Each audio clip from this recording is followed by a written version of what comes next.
Hey Reddit, I need an outsider's perspective on this. I, 32, female, and my husband, 34, male, let's call him Mark, have been married for 7 years. Mark comes from a close-knit family. His mom, mother-in-law, is 45, and his sister-in-law, is 28. I've had a decent relationship with my in-laws, though my mother-in-law has her moments of being overbearing. A little background. When Mark and I got married, we dreamed of having kids. We started trying immediately, but after a year with no luck, we consulted a fertility specialist. We were shattered when we found out that I have PCOS, which made conceiving naturally nearly impossible for me. Over the next 5 years, our lives became a whirlwind of doctor's appointments, hormone treatments, and heartbreaking negative pregnancy tests. Our relationship was strained, not because we blamed each other, but because we felt incomplete. We saw friends having kids, and every baby shower felt like a punch in the gut. Finally, we decided to try IVF. We had to take loans as it was expensive and our insurance didn't cover it.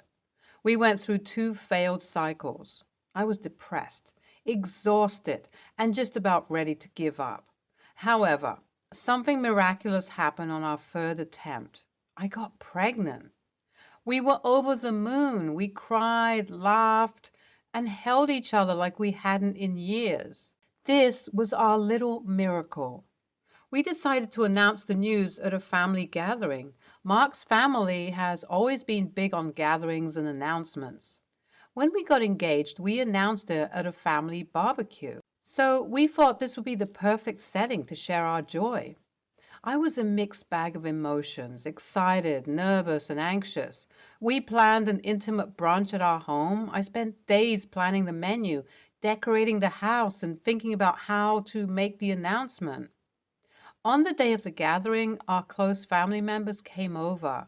My parents, Mark's parents, his sister, and a few aunts and uncles.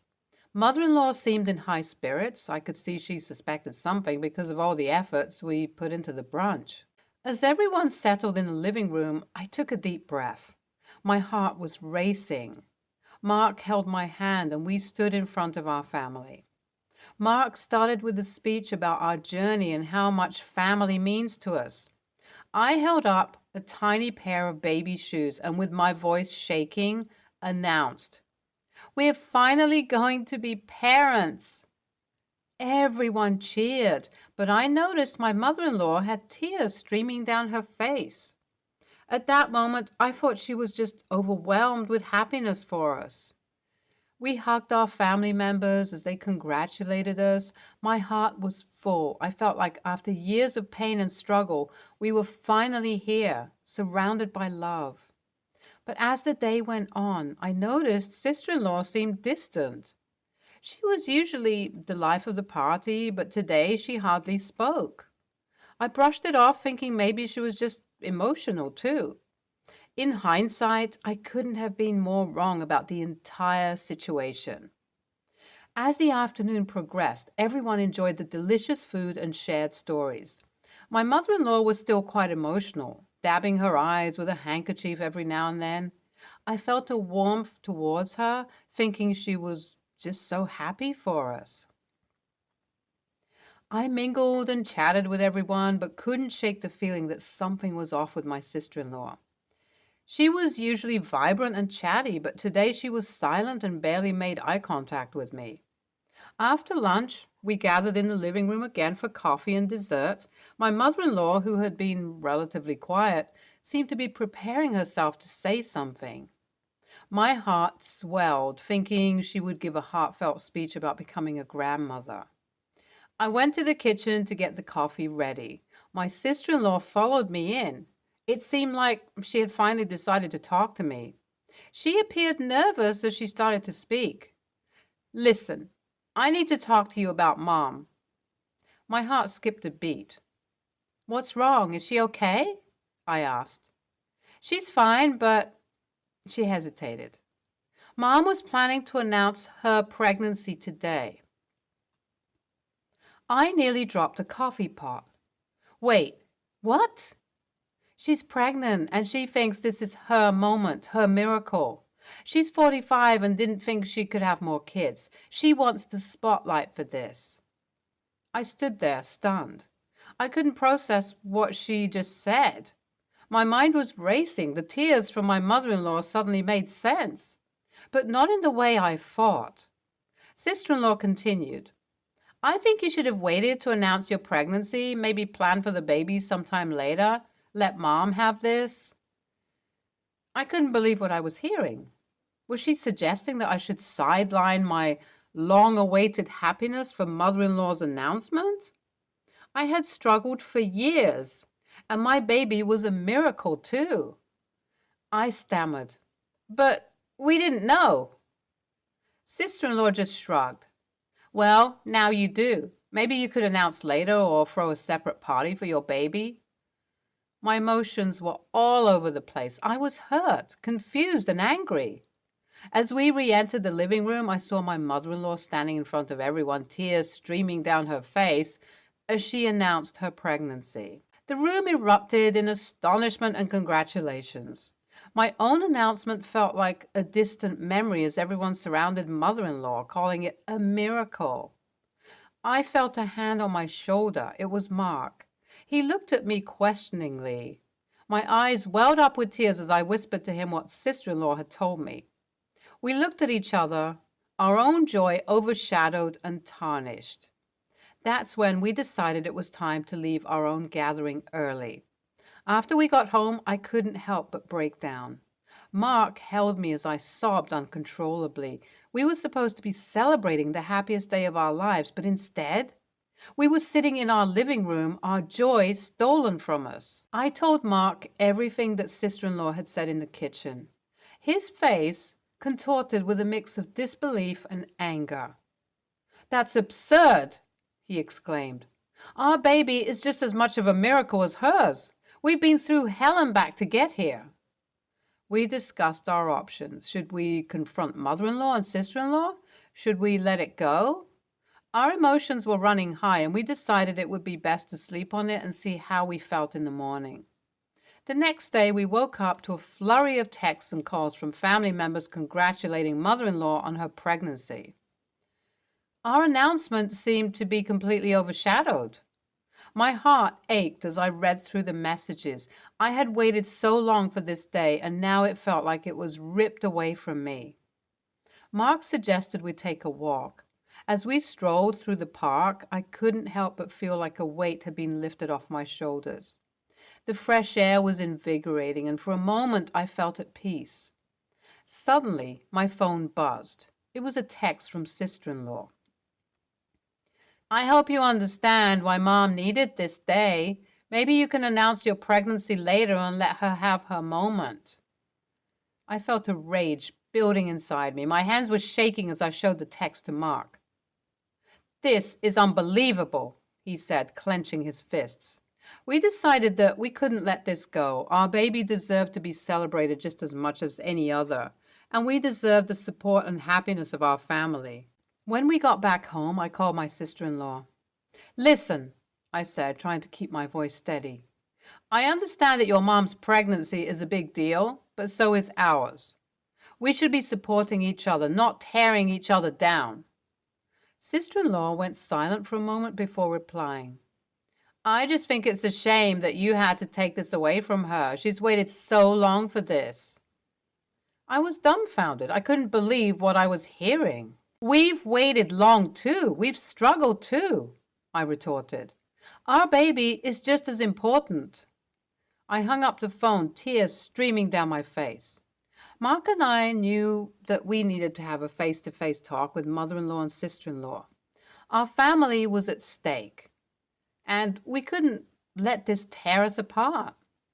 But little did I know that this was just the beginning of the emotional roller coaster that was about to unfold. Mark and I decided we needed to clear our heads before talking to mother-in-law and sister-in-law. We spent the evening alone, cherishing our little family-to-be. However, my emotions were a whirlwind. I felt robbed, hurt, and strangely guilty for feeling that way.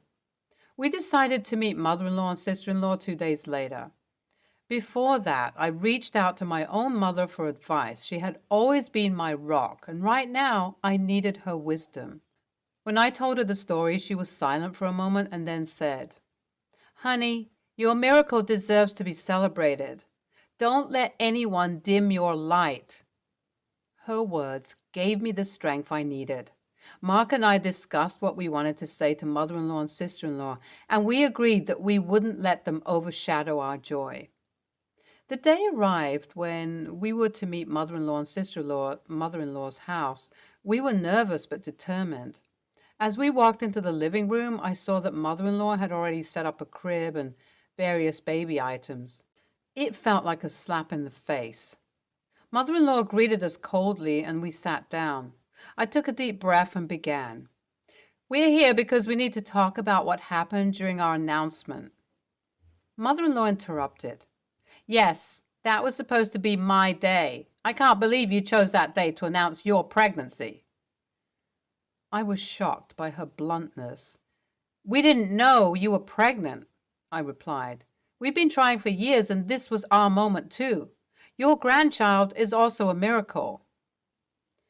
Mother-in-law rolled her eyes. "Well, you could have had your moment another day." Mark, who had been silent until now, finally spoke. "Mom, we're happy for you, but that doesn't mean our joy should be less. Our child is as important as the one you're expecting. We need to support each other." Mother-in-law just huffed. Sister-in-law chimed in. "You should have just waited. Mom's older. This is probably her last chance." Tears welled up in my eyes. I looked at them and said, "Every baby is a blessing. This should be a time for our family to come together, not be torn apart. I hoped you would be happy for us as we are for you." Mother-in-law and sister-in-law didn't respond. They just looked at each other. Mark stood up. "If you can't be happy for us and support us, then I don't know how we can be a family." We walked out of the house hand in hand. The ride home was silent. When we got home, I realized that we may have lost part of our family, but we still had each other, and soon our baby. Little did I know that this was just the beginning, and our family dynamic was about to change forever. In the days that followed our confrontation with mother-in-law and sister-in-law, I couldn't help but feel an emptiness in my heart. I had imagined my pregnancy surrounded by love and family, and now that dream seemed shattered. Mark was my rock during this time. He reminded me that we still had my side of the family and our friends who were ecstatic for us. About 2 weeks later, I received a call from one of Mark's aunts, Aunt Laura. She had heard about what happened and wanted to hear our side of the story. I explained everything to her, from our struggles with fertility to how mother-in-law and sister-in-law reacted to our announcement. Aunt Laura was sympathetic and told me that she understood our pain. She also revealed that she had struggled with infertility in her youth and knew the emotional toll it takes. She told me she would talk to mother-in-law and sister-in-law and try to make them understand our perspective. In the meantime, Mark and I started attending prenatal classes and preparing our home for our little one. We found joy in choosing nursery colors, picking out baby clothes, and imagining our lives as parents. One evening, as we were setting up the crib, I received a call from Aunt Laura. She explained that she had spoken to mother-in-law and sister-in-law. She had shared her own experiences and tried to make them understand how their actions had hurt us. She also shared stories of other family members who had been through similar experiences to humanize our struggles. There was a family gathering coming up, and Aunt Laura suggested that maybe this could be an opportunity for us all to start fresh. Mark and I talked it over and decided that for the sake of family and our child, we should give it a shot. The day of the gathering arrived. We were anxious but hopeful. As we entered mother-in-law's house, we felt the atmosphere was different this time. People seemed more aware of the tensions that had occurred and were more sensitive. My mother-in-law approached me hesitantly. She seemed different, less defensive. She took a deep breath and said, I've been doing some thinking. I didn't realize how much you have struggled. I was selfish. Can you forgive me? I was taken aback. I hadn't expected her to apologize. I felt tears in my eyes as I nodded. We hugged, and it felt like maybe, just maybe, things could be okay. Later, sister-in-law approached me too. She seemed remorseful and admitted that she hadn't considered our feelings. We spent the day sharing stories, laughing, and even crying a little. Our family felt like a unit again. But life has a way of throwing curveballs, and I could never have imagined the twist that awaited us next.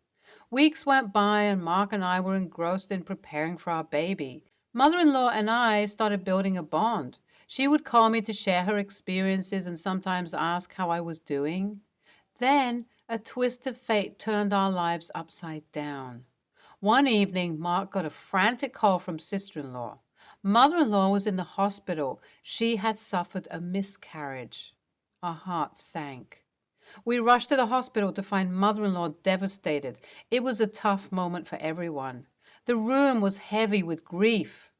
Seeing her so heartbroken, I realized just how fragile life can be. This could have been me. This could have been any woman. I sat down next to her and held her hand. No words were needed. In the days that followed, our family grew closer. It took a tragedy to make us all realize how precious family bonds are and how important it is to support one another through thick and thin. Mother-in-law's loss also made me look at my own pregnancy in a new light. It made me realize the gravity of the miracle I was experiencing. Mother-in-law became more involved in my pregnancy. It was as if, through my child, she was finding some solace for her loss. As my due date approached, mother-in-law offered to host a baby shower.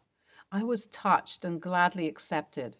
The day of the baby shower was beautiful. Mother-in-law had gone all out. She had decorated her house with baby-themed ornaments. There was a gorgeous cake, and the atmosphere was filled with love and joy. During the shower, mother-in-law took the stage. She had a speech prepared.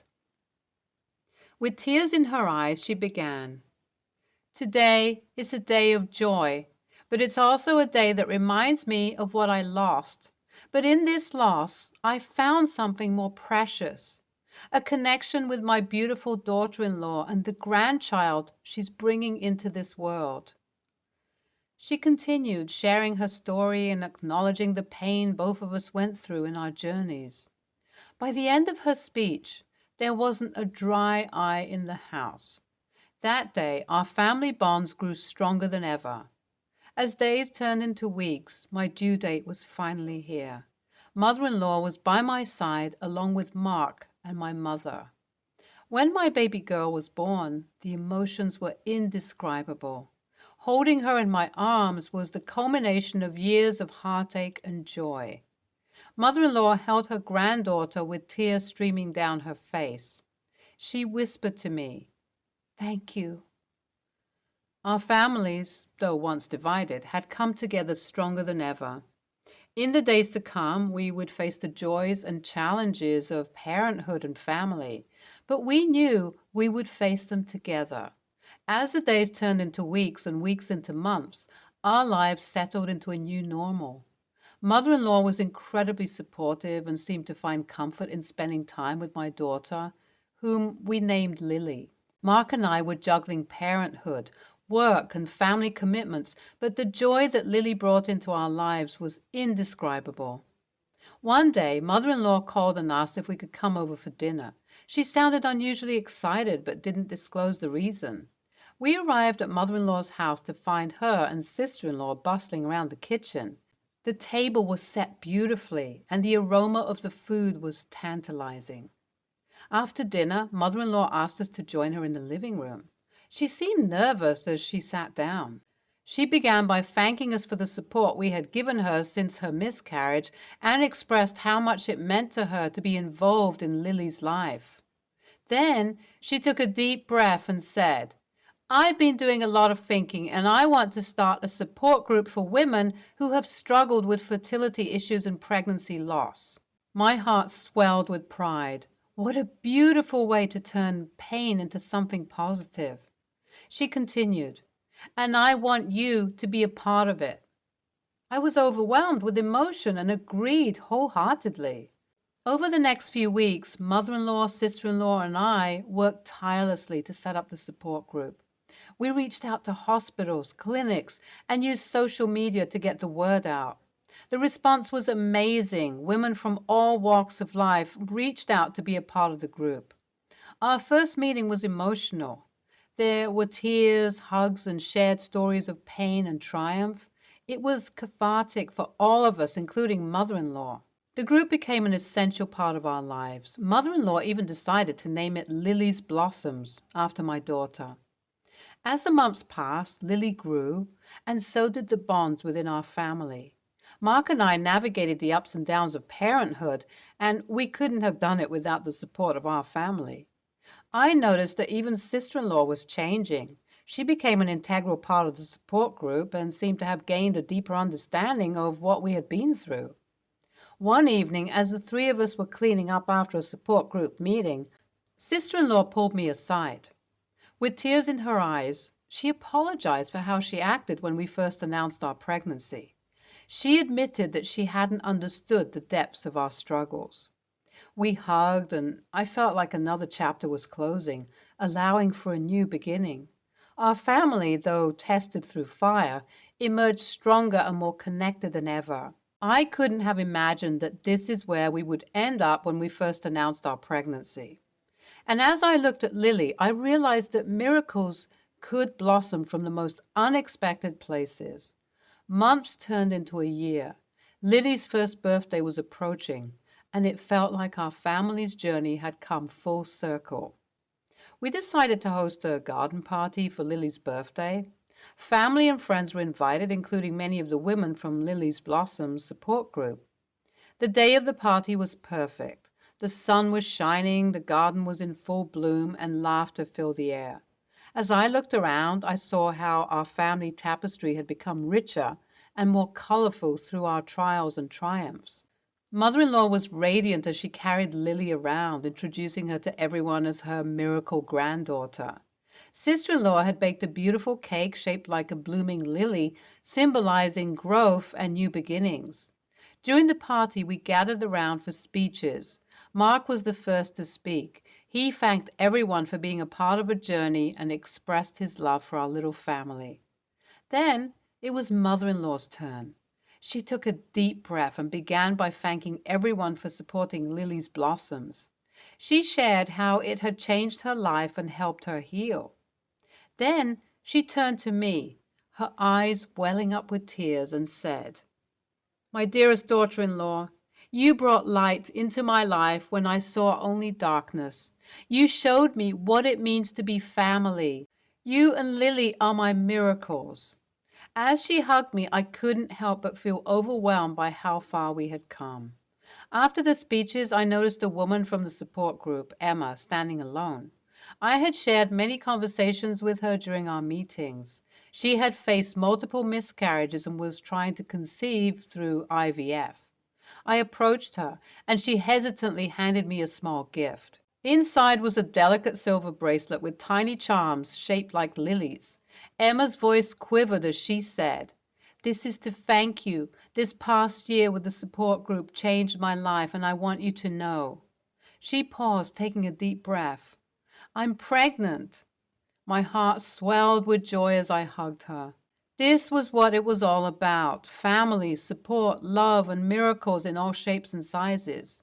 As the party drew to a close, the sun began to set. Our family gathered in the garden. We released balloons with messages of love and hope into the sky. I looked at Lily, her eyes wide with wonder, and I made a silent promise to her. I promised to teach her the value of family, the strength in unity, and the magic of compassion.